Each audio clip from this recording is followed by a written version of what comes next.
ajal mual kahalangan ku jabatan jeung lobana dunya.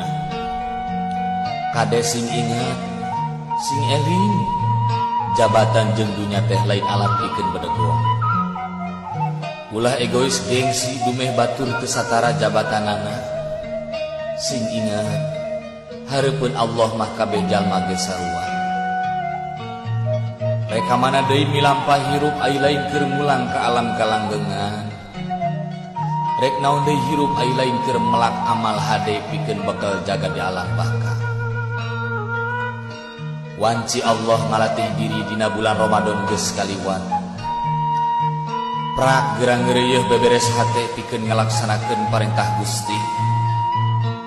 Prak geura deukeutan pangeran bisi maot dina kaayaan sasar. Prak geura mulai ti ayeuna. Tong nungguan engke da ajal datang mah tara kahalangan pungke.